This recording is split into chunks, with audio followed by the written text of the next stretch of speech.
नमस्कार साथियों, मैं हूं आपका दोस्त राजकुमार और एक बार फिर से स्वागत करता हूं आपके अपने भरोसेमंद यूट्यूब चैनल राज ऑनलाइन एजुकेशन हब के एक और नए फ्रेश वीडियो में।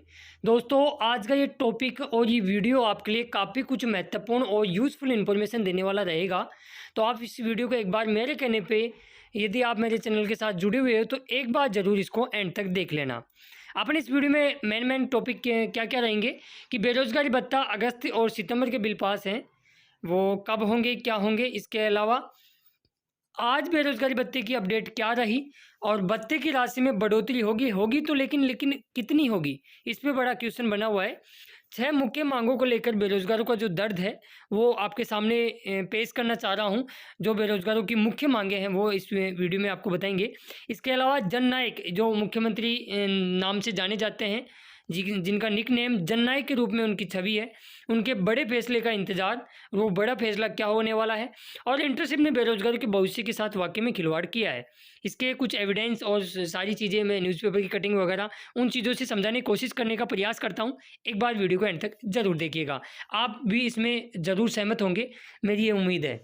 तो चलिए कर लेते हैं शुरुआत। आगे बढ़ने से पहले सभी प्यारे साथियों से मैं गुजारिश करना चाहूँगा कि यार हम बेरोजगारी भत्ते से रिगार्डिंग तमाम अपडेट आप तक लाते रहते हैं और आपको अवेयर करते रहते हैं ताकि आपका बेरोजगारी भत्ता निरंतर रूप से जारी रहे। तो देखते हैं क्या कुछ है माजरा। देखो, कल की ही अपडेट है, आप यहाँ देख सकते हो। मुख्यमंत्री अशोक गहलोत जी का बड़ा फैसला आया था। जो 5वां और 6ठा वेतन आयोग के अंतर्गत जो कर्मचारी हैं, राज्य कर्मचारियों की महंगाई भत्ते की दरों में संशोधन किया गया है। आप इसको समझने का प्रयास कीजिएगा दोस्तों। जो 5वें वेतन का 381 से 396% इसको वृद्धि की गई है। लगभग आप ऐसे मान के चल सकते हो 15% की वृद्धि की गई है और 6ठे वेतन आयोग में भी लगभग 9% की यहाँ पे वृद्धि देखी गई है। लेकिन दोस्तों, ये 1 जुलाई 2022 से बढ़ा हुआ इनको महंगाई भत्ता मिलेगा। भाई सरकारी कर्मचारी है, उनको अच्छी खासी सैलरी मिल रही है, भत्ता भी मिल रहा है और सारा कुछ नगद उनको भत्ते का प्रावधान किया जा रहा है, उनके भत्ते में बढ़ोतरी की जा रही है।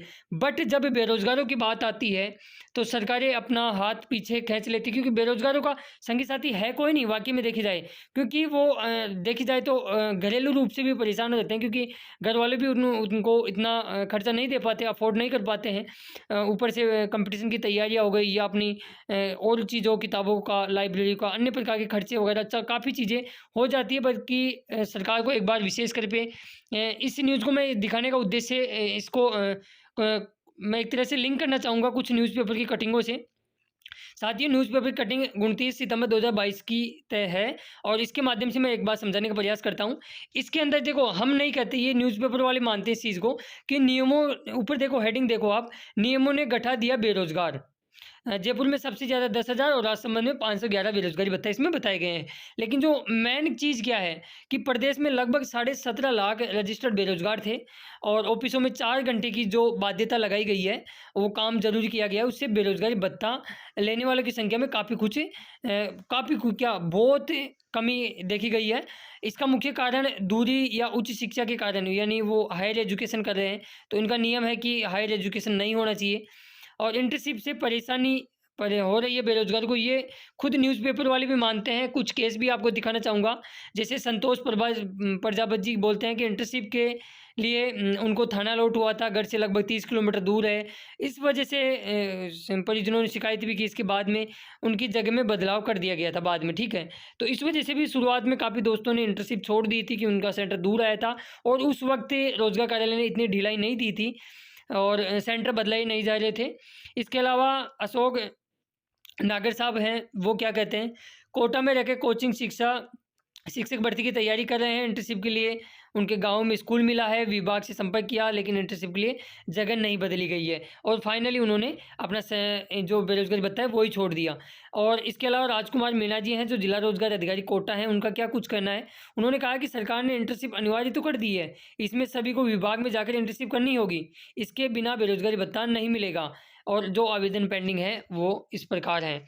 तो दोस्तों, वाकई में जब से इंटर्नशिप योजना लागू हुई है, क्योंकि इस योजना का क्रेज इतना था पहले और इंटर्नशिप की वजह से आप यहाँ देख सकते हो बेरोजगारी भत्ता जिनका रुक गया था या स्टॉप हो गया था इंटर्नशिप की वजह से या फिर प्रोफेशनल कोर्स से अपलोड नहीं करने की वजह से, उन पर भी सरकार ने बात कही थी कि हमने इनको फिर से अपलोड करेंगे और सारा कुछ होगा। एप्लीकेशन भी ले ली और हमने भी वीडियो बना के आपको सभी को अपडेट भी कर दिया था कि आप अपने संबंधित जिला रोजगार कार्यालय में एप्लीकेशन भी दें। लेकिन साथियों 3 महीने गुजर चुके हैं लेकिन अभी तक भी रीओपन की कोई सूचना नहीं है और राजस्थान के 33 जिलों में कहीं पे भी रीओपन अभी तक नहीं किए गए हैं।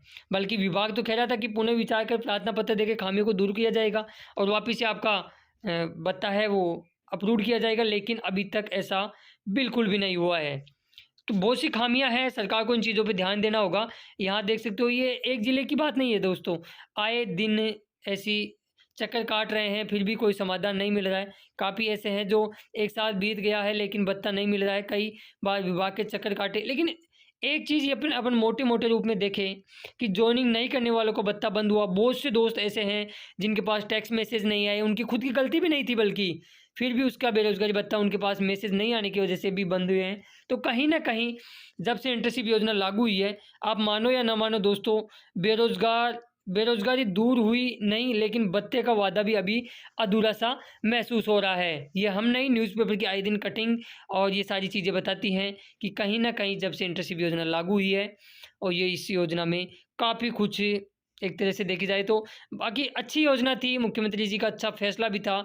युवा संबल योजना भी ये मानी जा रही थी लेकिन अब इस योजना को मजाक सा बना के रख दिया है।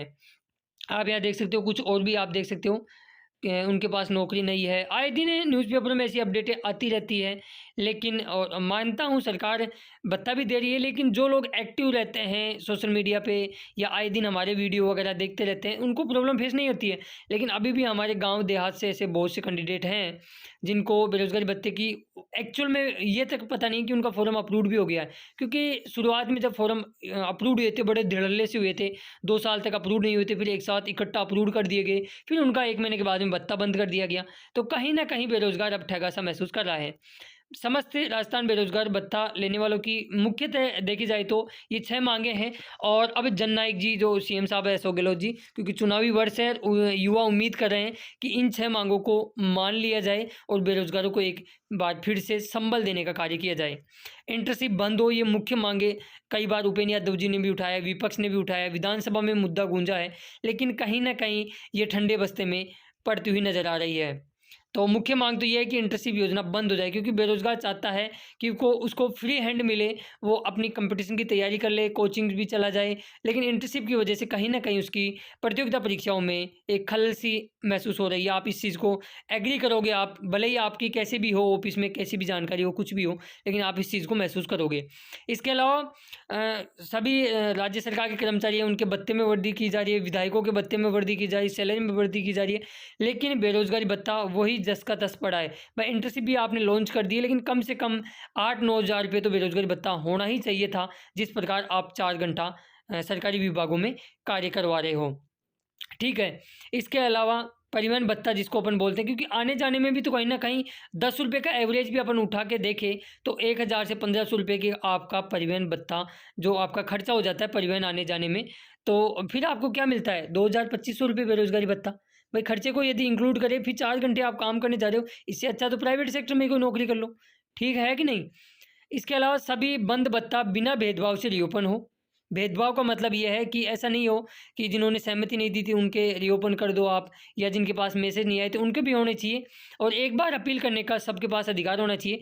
क्योंकि जैसे मान लो काफ़ी दोस्त ऐसे थे पहले जो रीओपन 1 साल के बाद में रिन्यूअल हुआ करता था, खैर वो सिस्टम आजकल तो हट चुका है, अब आपको रिन्यूअल कराने की आवश्यकता नहीं है, लेकिन रिन्यूअल की वजह से कहीं ना कहीं काफ़ी लोगों के भत्ते बंद हुए हैं।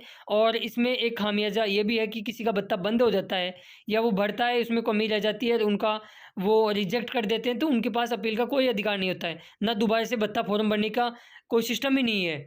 तो कहीं ना कहीं एक बार कैंडिडेट को सुनना चाहिए कि वाकई में उसकी अज्ञानता में ये गलती हुई है या जानबूझ के की है, तो एक बार मौका तो मिलना चाहिए था।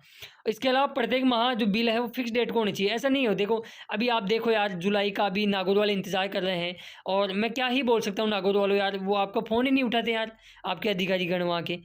तो कैसे अपडेट का पता लगे? तो अभी देखो जुलाई का पेंडिंग पड़े हैं, अगस्त के पड़े हैं, सितंबर का तो कोई अता पता ही नहीं है।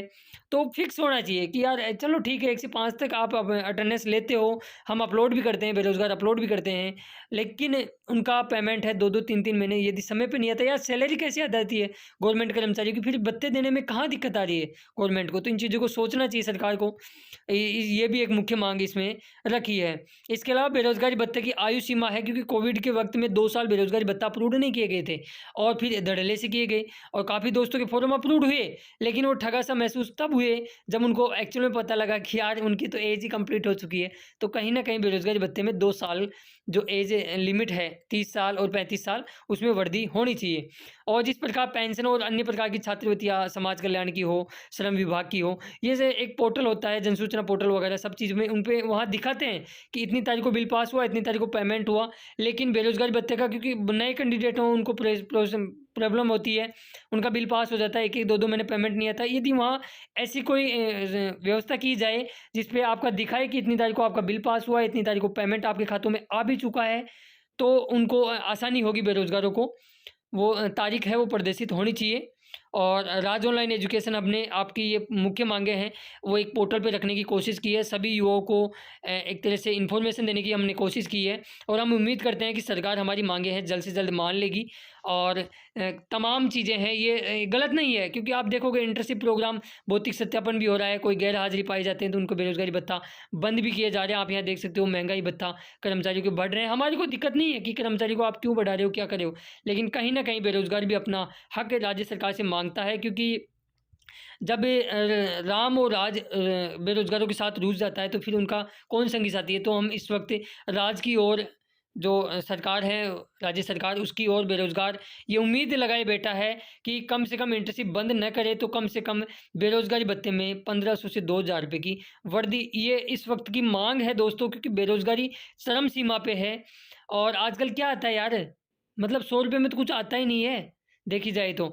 तो बेरोज़गारों को उनका वास्तविक प्रतिफल मिलना चाहिए, जितना आप उनसे काम करवा रहे हो। और जननायक जी से भी हमारा यही निवेदन है सीएम साहब से कि जल्द बेरोज़गारों को, क्योंकि उन्होंने कहा है कि 2023 का बजट है वो युवाओं के नाम होगा, तो युवा अब उम्मीद लगा के बैठा है कि कहीं न कहीं बेरोज़गारी भत्ते में कुछ न कुछ राहत मिले और उनको आसानी हो। तो आई होप दोस्तों मैंने आपको जो चीज़ें बताई है उनसे आप सब एग्री करोगे और ये वाक़ई में ये प्रॉब्लम है वो कहीं न कहीं आप सभी को फेस करनी पड़ रही है। इनमें से ऐसी कोई भी एक माँग ऐसी गलत नहीं है जिनसे आप अछूते रहे हो या आपको उससे प्रॉब्लम फेस नहीं करनी पड़ी हो।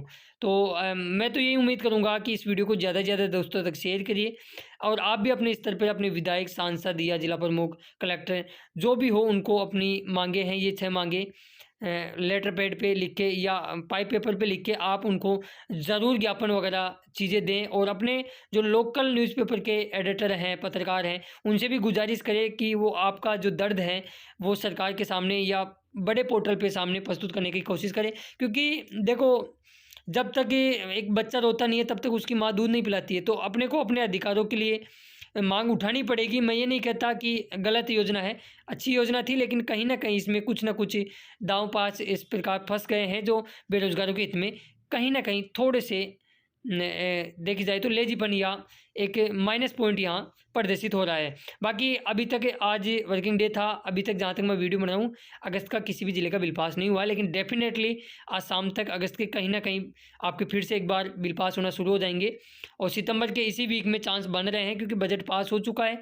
सभी 33 ज़िलों के अधिकारियों को आदेश भी मिल चुके हैं कि आप अपने-अपने जो अटेंडेंस चेक हो गई तो बिल पास कर सकते हो। तो कभी भी अब आपके सितंबर महीने के बिल पास किए जा सकते हैं। बाकी सितंबर महीने से रिगार्डिंग आप 181 पे ज़रूर कंप्लेंट नोट कराएँ।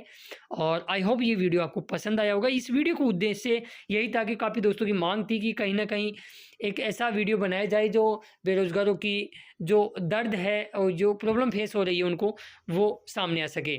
तो मेरा यही था। बाकी चैनल को अभी तक सब्सक्राइब नहीं किया तो ज़रूर कर देना और नोटिफिकेशन बेल को दबा के ऑल पे क्लिक कर देना। हम मिलेंगे नेक्स्ट वीडियो में ऐसी किसी खास अपडेट के साथ। तब तक के लिए धन्यवाद दोस्तों वीडियो देखने के लिए।